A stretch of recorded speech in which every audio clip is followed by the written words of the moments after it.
On the bus on the way to the mall, Jason said, "Your mom told me what the ballistics team found out. That's good news." "Yeah, it is." She hadn't felt this awkward around Jason since seventh grade, but at least she wasn't having those weird, panicky feelings that she'd had earlier. "How's your science project?" she asked, because she had no idea what else to talk about. "Okay. Vacation set me back, but I'm coming up to speed." "So you think it'll be ready for Westinghouse?" Jason was working on an electronic device of some sort that could draw energy from the sun to power space vehicles. He planned to enter it into the Westinghouse Science Talent Search when it was ready. Jason's passion for science was one of the things she loved best about him. He nodded, then began talking about a problem he'd run into with the experiment. Jenna settled back into her seat and relaxed. She knew he'd be going on about the project for the rest of the bus ride.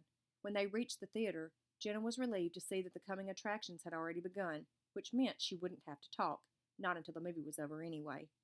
Jason offered her some popcorn, then wedged the container between his knees. If he sensed anything was wrong between them, he didn't let on. He had asked her to choose the movie, and she had tried to pick something they would both enjoy, finally deciding on a comedy that a lot of their friends had been talking about. But Jenna found it difficult to concentrate. She couldn't stop thinking about the investigation. What was even worse, the film was one of those buddy cop movies. Her attention began to wander, coming to rest on a girl who sat in the section across the aisle. She had taken the last seat in her row. Something about the way the girl's body was turned, her back partially pressed against the wall, made her seem on guard.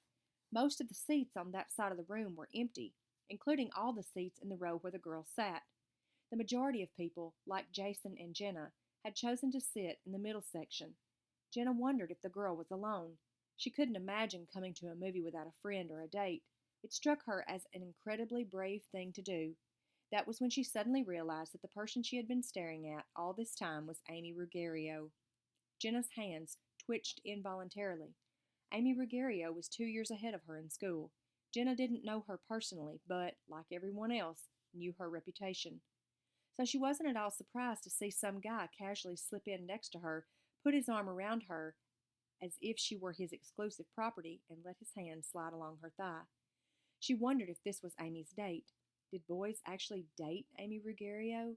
But then she saw Amy stiffen, jerk her leg away from the boy's grasp, and press herself even closer to the wall. She would have kept watching them, Amy and this boy, who were far more interesting than the movie, if Jason hadn't set the empty popcorn container on the sticky floor and slipped his arm around her shoulders. Loud music blasted out at them from the speakers, followed by an onslaught of gunshots. The screen was ablaze with action. Jenna felt Jason's grip on her shoulder tighten, and that was when her heart began to race all over again. She would have expected her heart to pound wildly when he touched her, just as it always did, but not like this. This was, she stumbled around for the word she wanted. Fear. Yes, that was it. Fear. Was it possible that her feelings for Jason, a major part of her life for so long, had changed, and changed drastically? She was so stunned by this betrayal, she did not know what to think. This was a horrible feeling, a feeling so suffocating that she thought she might pass out. Slowly she rose to her feet, mumbled something about the restroom, and stumbled up the aisle, terrified that she might faint in front of all these people. Once in the restroom, she grabbed hold of the countertop that surrounded the row of sinks and tried to focus on her breathing. Deep breath in, deep breath out. But it wasn't working. She couldn't seem to get control of her body. She felt dizzy. The room was too bright. She glanced up at the fluorescent light overhead. It hurt her eyes.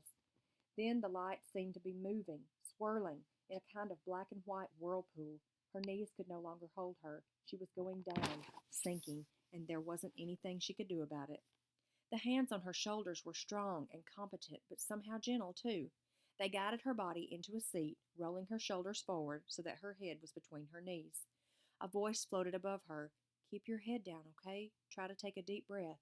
The hands were still on her shoulders, gently working the tight muscles. Try to relax. When she dared to open her eyes, Jenna realized she was staring upside down at the porcelain base of a toilet. Stunned, she bolted upright, coming face to face with Amy Ruggiero. "There aren't any paper bags in here. This'll have to do." She handed Jenna a paper towel bunched up with a small opening at one end. "Breathe into this. You need to inhale and exhale in deep breaths." Jenna did as Amy had instructed, and gradually she began to feel less lightheaded. You were hyperventilating, Amy told her. You almost fainted. Jenna blinked, trying to get her bearings. Amy stared down at the toilet and shrugged. Sorry, it's the only place in here where you can sit. Jenna nodded. It's okay. Then, as an afterthought, she added, Thanks. Amy smiled. She soaked a paper towel with cold water and put it on the back of Jenna's neck. See if this helps. The cool water felt good on her skin, which only minutes earlier had prickled with sweat.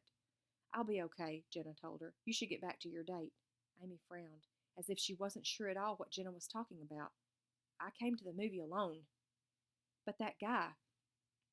Jenna squeezed her eyes closed. How could she be so stupid?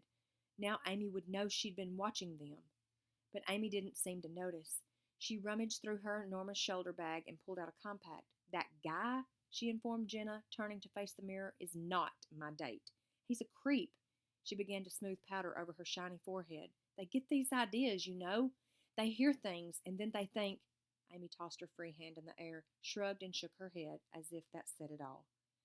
Jenna watched her pull a lip liner from her bag and go to work on her lips. She wanted to ask Amy if this sort of thing happened to her a lot, but she didn't dare. She had no business prying into Amy's personal life. I guess I'd better get back. Are you sure you feel all right? Amy turned to look at her. Her dark eyes were full of concern. Jenna noticed how deep those eyes were, so deep you could fall right into them. I'm fine. Jason was there waiting for her when she stepped out of the restroom. Amy slipped out behind her. Jenna saw her heading across the lobby and out into the mall. Apparently, she was not planning to see the rest of the movie. Suddenly remembering Jason, Jenna said, You're missing the movie. I was worried about you. What happened? Jenna tried to shrug it off. She didn't want him worrying, and she definitely didn't want to tell him what had happened.